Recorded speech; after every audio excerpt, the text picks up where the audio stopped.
अगड़ बम शिव लहरी, बम बम शिव लहरी, बम बम बम बम लहरी, शिव शिव लहरी सब गाये। अगड़ बम शिव लहरी, बम बम शिव लहरी, अगड़ बम शिव लहरी, बम बम शिव लहरी, अगड़ बम शिव लहरी, बम बम शिव लहरी।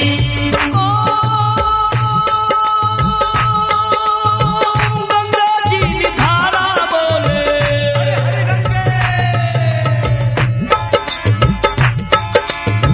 गंगा जी धारा बोले, घटो घट माई बोले, गंगा जी धारा बोले, घटो घट माई बोले, शिव लहरी रे ओ शिव लहरी, शिव लहरी रे ओ शिव लहरी, ओ शिव लहरी रे बाबा शिव लहरी, शिव लहरी रे ओ शिव लहरी। वन्दे देवउमापतिं सुरगुरुं, वन्दे जगत्कारणम्,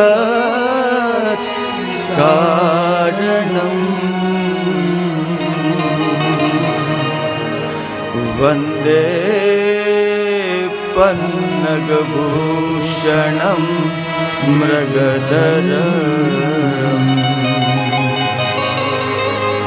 वन्दे पशूनापतिम्,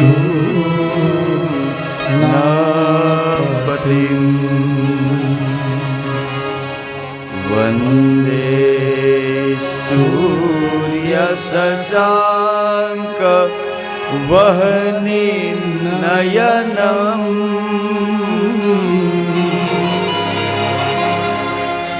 वन्दे मुकुन्दं प्रियम्,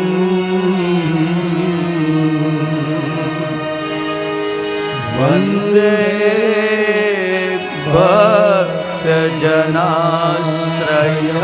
च वरदम्,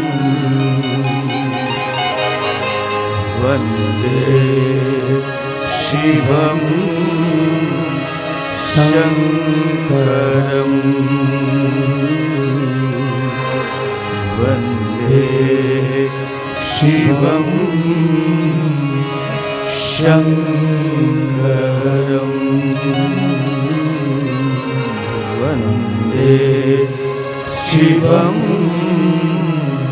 शङ्करम्।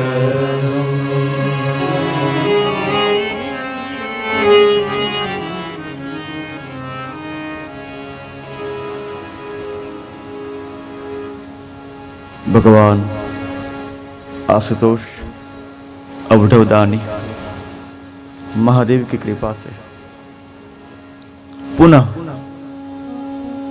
हम सब भगवान शिव के दरबार में आके बैठ गए।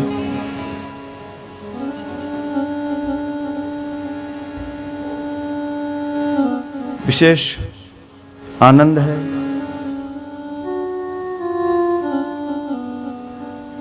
सारे सूरत को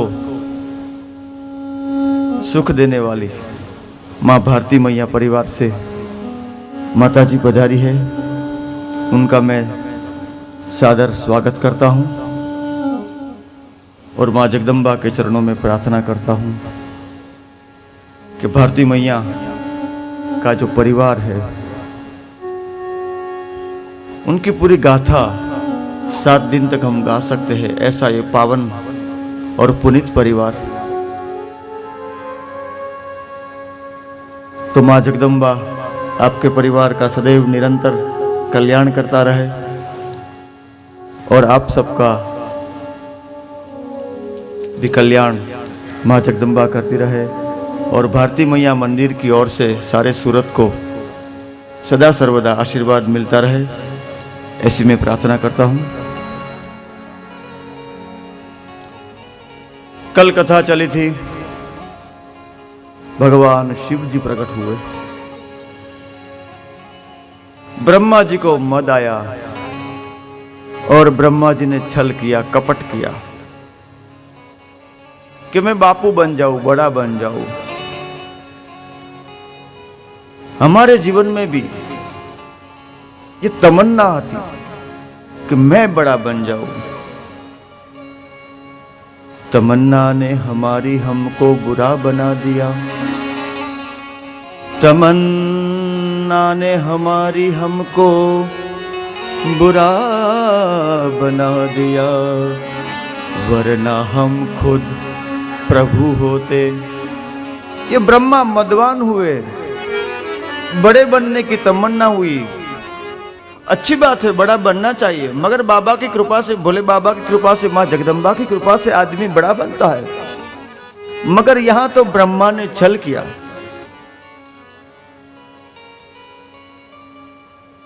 जाके नख अरु जटा विशाला, जाके नख अरु जटा विशाला, सोई तापस पर सिद्ध कलिकाला, सोई प्रसिद्ध तापस कलिकाला।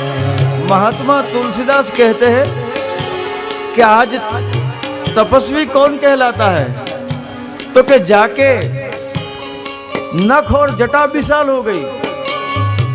कोई खर्चा नहीं है, नख बढ़ाने में क्या खर्चा है, न काटो ऐसे ही बढ़ जाएगा। कुदरती खेती है, भगवान का दिया हुआ बाल है, न काटो वैसे ही बढ़ जाएगा। जाके नख अरु जटा विशाला, जाके नख अरु जटा विशाला, सोई तापस पर सिद्ध कलिकाला, सोई तापस।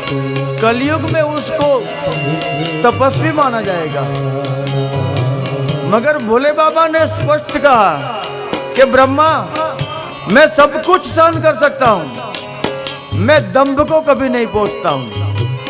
और हे ब्रह्मा, आपने दंभ किया है, छल किया है, मैं छली को कभी माफ नहीं करता हूं।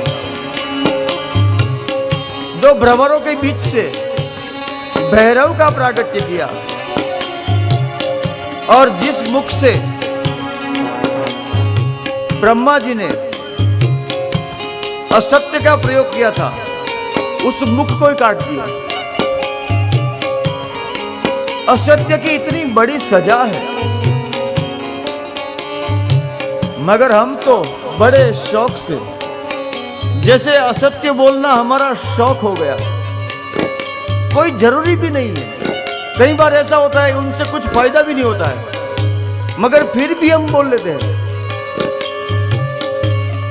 बात बात में, हलते चालते, अपने निज व्यवहार में, जैसे असत्य को हमने हमारी लाइफस्टाइल बना ली। एक वो युधिष्ठिर था, भगवान कृष्ण ने कहा कि पूरा युद्ध 2 मिनट में खत्म करता हूं, बोल दे कि अश्वत्थामा मर गया। युधिष्ठिर ने कहा कि मेरे सदगुरु ने कहा था कि सत्यम वद, और मैंने प्रतिज्ञा ली थी कि मैं असत्य कभी नहीं बोलूंगा। मुझे राज्य मिले या ना मिले, सत्ता मिले या ना मिले, मगर बाप जी मैं असत्य नहीं कहूंगा। एक चतुरंगी साम्राज्य को ठुकराने वाला सत्य और एक हमारा सत्य। हमारा सत्य कितना?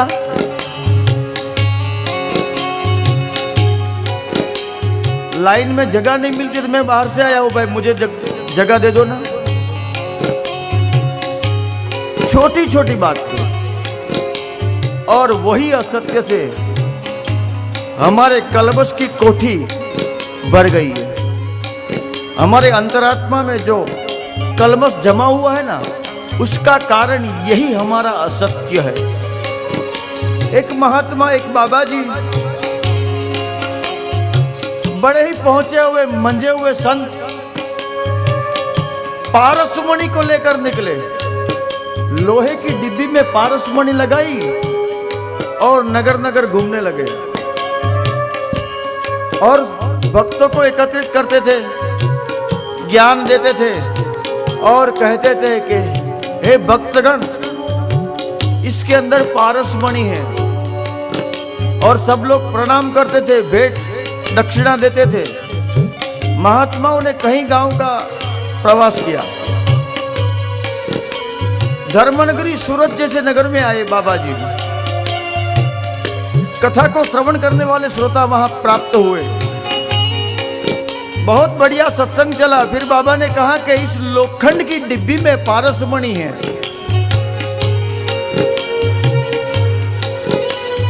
तो एक सदगृहस्थ ने, सज्जन ने कहा कि बाप जी क्षमा कीजिए, आपके वचन में सत्य नहीं है। महात्मा ने कहा क्यों? क्योंकि महात्मा आपको पता नहीं है।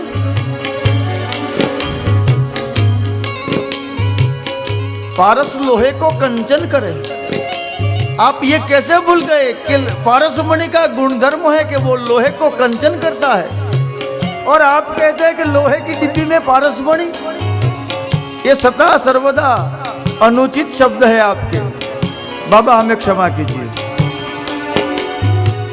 तब संत बड़े प्रसन्न हुए और संत ने कहा कि आज हमें कोई ज्ञानी भक्त मिला।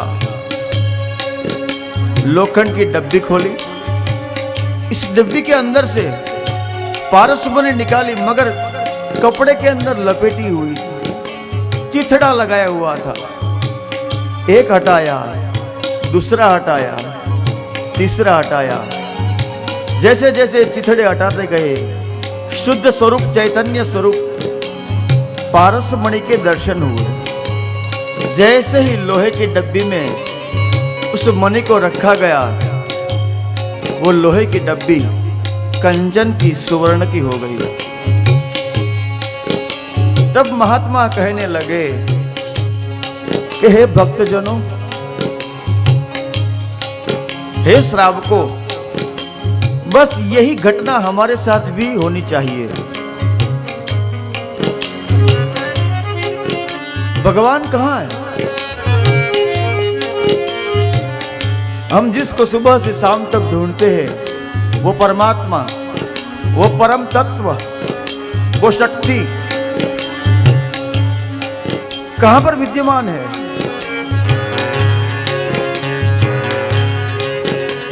एक बार पृथ्वी को गर्व आया, पृथ्वी कहे मैं बड़ी। भगवती मां धरा, समुद्र वसने देवी, पर्वतस्तन मंडले, विष्णुपत्ने नमस्तुभ्यं, पादं स्पर्श क्षमस्व में। मां धरा, पृथ्वी ने कहा कि मैं सबसे बड़ी हूं।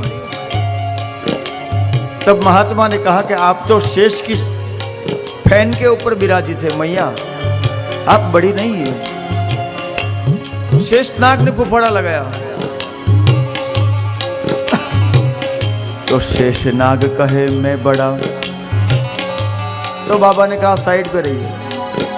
तो शंकर के गले में क्यों पड़ा? तो बाबा ने अपना दावा ठोक दिया कि चलो मौका है तो हम भी बड़े हो जाए। तो बाबा ने कहा भाई हम बड़े, बहुत अच्छा। तो बाबा जी आप बैठिए, आपका काम नहीं। आप तो निजानंद में मस्त और व्यस्त रहने वाले महापुरुष हैं, आप तो कैलाश के ऊपर विराजित होते हैं बाबा। तो कैलाश हड़बड़ाने लगा, पत्थर गिरने लगे। कैलाश कहे मैं बड़ा। तो कवि ने कहा कि शांत होइए। कैलाश कहे मैं बड़ा, तो रावण की गर्जना से क्यों थरथरा? रावण गर्जना करता था तो कैलाश पर्वत भयभीत हो जाता था। अब रावण को मौका मिल गया, 10 मत्था 20 भुजा, मैं बड़ा मैं बड़ा।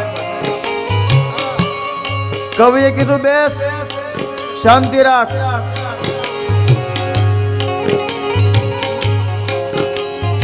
रावण कहे मैं बड़ा, तो बाली की बगल में क्यों पड़ा। हे महापुरुष, रावण 6-6 महीने तक बाली की बगल में पड़ा था, भूल गया, वो तो भाग गया। तो बाली ने कह दिया कि मैं बड़ा। मगर कभी किसी को छोड़ता नहीं और सत्य बोले बगैर कभी रह नहीं सकता। और बाली को कहा कि भाई आपकी कोई जरूरत नहीं है, बड़ा आदमी किससे मरता है क्या। जब बाली कहे मैं बड़ा, तो कवि ने कहा तो राम के हाथों क्यों मरा। अब राम जी शांतम शाश्वतम अप्रमेयम अनघम् निर्वाण शांति प्रदम् ब्रह्मा शंभु फणीन्द्र सेव्य मनीषम् वेदांत वेद्यम विभुम् रामाख्यं जगदीश्वरं सुरगुरुम् माया मनुष्यं हरिम्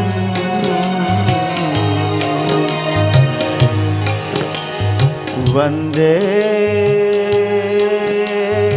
हम करुणाकरं रघुवरम् भूपाल चूड़ामणि।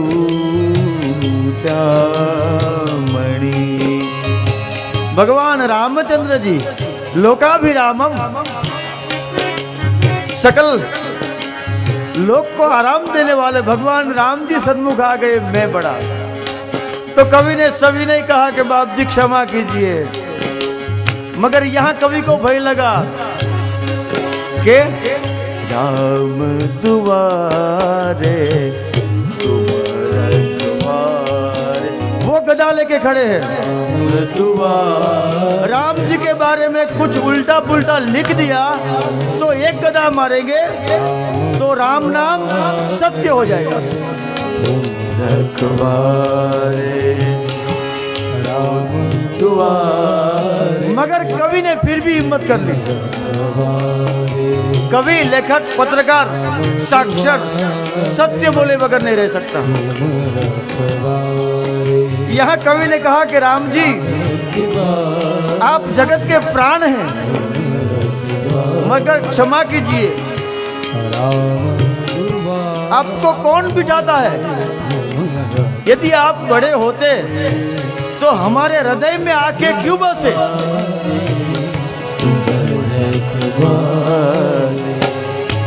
राम दुआरे। तो सबसे बड़ा कौन, तो हमारे अंदर जो विद्यमान है वो सबसे बड़ा। वही शिव, वही शक्ति, वही बालाजी, वही राम, वही साईं, वही सच्चिदानंद और वही श्री श्याम।